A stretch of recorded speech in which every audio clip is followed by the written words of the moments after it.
Greetings all, welcome back to another Tuzi talk. Today we're going to be looking at the Moodle course content management system created by Martin Dogimas, I think is his name. It's an excellent program, and we're going to take a little overview of some of the components that are there, and hopefully we'll be able to begin using it after a while. So we're going to look at the environment, we're going to look at some of the things that we need to set up to use it. We'll look at the classroom environment and some of the components that are in there. First thing I wanted to talk a little bit about is the actual application Moodle. Again, Moodle is a course content management system. It was developed by this guy named Martin Dogimas. He's from Australia, and he started using a similar system that was proprietary. I believe it was WebCT, and he decided that at that point that we needed something similar in the open source field. Now, there were already open source based systems that were similar, but none nearly as robust as the system that he began to develop. Now, Martin used his PhD work. This was actually part of his PhD work, and he built upon this, and then he threw it out there into the wild, and people just began adding to it. I am amazed at the size and scope of Moodle today. It is a wildly popular course content management system. There is a very large community that's here that is working on a variety of things. There is a lot of things that you can download in addition to the actual package, the Moodle package. There are hundreds, nay thousands of plugins that you can use and add to them. There are also dozens of language packs that you can add to the system.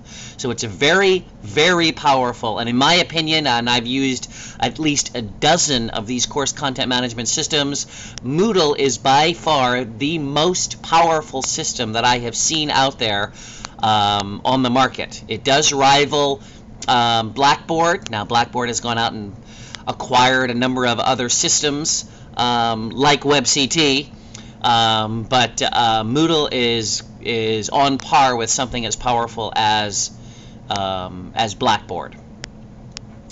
So anyway, it is open source, and if you wanted to download it, you could. And the difference between open source and proprietary systems is that it's free. You are free to use it. Open source means that it's free to download and use without having to pay for it, free to distribute to anybody and their brother. You're even free to go inside and look at the content, look at the code through which this stuff was built, and you can edit it. You can take parts of it and use it, provided that, of course, whatever you're creating is also open source. So it's a wonderful thing that he has done to make this open source. Now, in order to use Moodle, there's a couple of pieces of software that you're going to need. Moodle is an application that exists because you have a database, a web server, and a database. You need those three things. You have those three things, and you're okay. You need an operating system, a web server, and a database server. And if you have those three things on a network, you'll be able to run and install your own copy of Moodle. Okay, so let's go take a look at some of the stuff that I would recommend you use. Again, this is the Moodle site. So if you wanted to use Moodle, you'd have to come here and actually download the Moodle package. Before you did that, however, you would need an operating system. Now, your server would need to be something like Windows or Linux or even Mac. And you would need to have that server running, and in that server you need a database server. And the world's most popular database server is MySQL. It is a free database server. It is used all over the world. It's used by large companies, even ones as large as NASA. So this is one that you would want to use and install.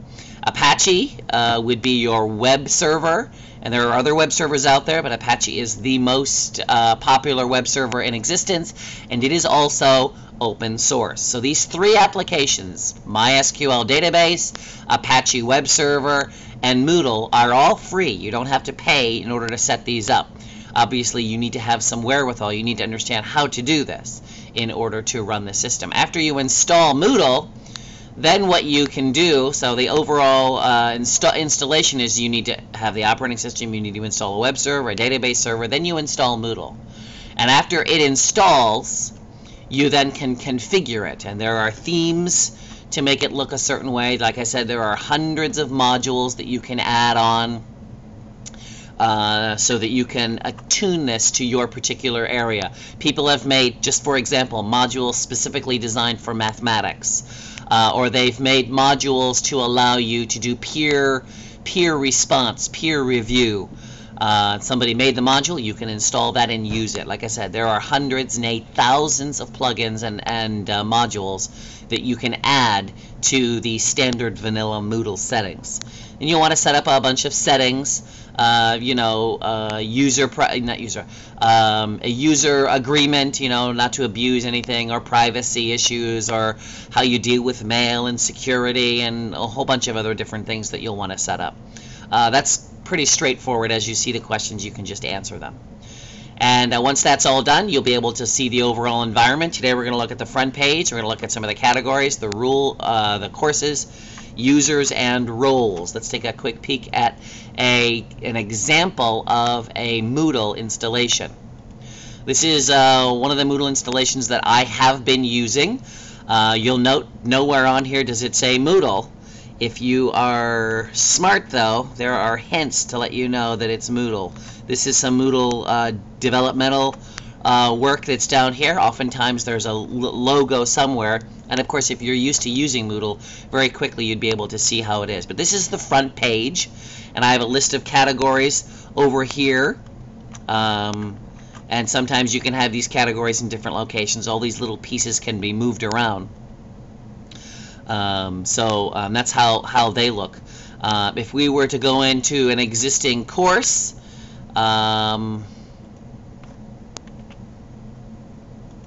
say for example, here's a course that exists, and this is a typical type of setup for a course. You have in the center, you have this long piece here, which is basically a schedule. The first block is a generic block, but every block afterwards has a date on it. Okay, so this is for this week, and this is for this week. And normally when you start a new course, everything else below there is empty. You need to fill all that in. Okay, so for example here at the top I have a course syllabus. I had to add that. I had this word resource. It's a label. I had to add it. All of these little pieces here, I had to add them as I went along. Same thing on the right side here. You have these blocks that you can add as you go along. And so you've got this schedule down the middle that all of your students can view and understand. And then on the left side you have the list of activities that have been going on, as well as your administrative control panel.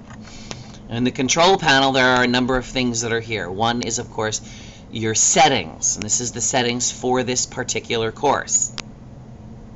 Inside the settings you can have a course description, you have a name for the course, the location, you can set up how many weeks, you can decide whether this course, how students enroll in the course, you can decide whether the course is available or not, how long expiration is, what language do you want, right? Then renaming of the roles. These are the standard names for the roles of people, administrative, teacher, student, guest type of thing. So you can change all of these if you so desire, or add to them. Above the settings, you've got something here that says turn editing on. There's also another button over here that says the same thing, turn editing on. When you turn this on, a whole bunch of icons appear. And these icons are all the same. You'll note that this list here, and this list here, and this list here, they all look the same. That's because they're all doing something for each element. Okay, so the first one there is to move up and down. If I want to move something around, I can grab this and drag it down here. I can drag it and bring it back up. If I want to move something, left or right, I use these two buttons. If I want to edit or update, I use this button, and that's to edit each individual item, right? Because they're all the same. This little piece of paper with a pencil is an update button. The X is for deleting, if you want to remove this element. That doesn't mean that you delete it from the system. It means you delete it from the schedule. So, for example, I have a syllabus sitting here. If I delete this, I only delete the link to the syllabus. I don't actually delete the syllabus. I have to do that somewhere else. The last one is to hide. You also have this little one here in case the group capabilities exist for that particular element. And if you want to have groups. Okay, so you're going to want to know what these things are, right? Move up and down, move left and right, update, delete, and hide. Again, they're the same everywhere. Every week is going to have that. Okay, you can also edit. Each particular week has a label on it, so you can update the particular label. This week, for example, has a label, Microsoft Applications Review. The following week doesn't have a label, it just has a little update button. You'll see this is also a move button, so I can move these weeks around if I so desire.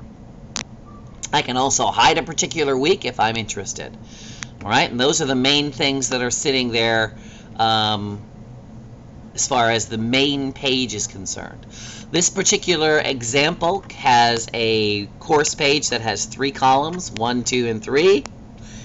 Doesn't have to. You can have it set up as 2 columns if you want, or even 1.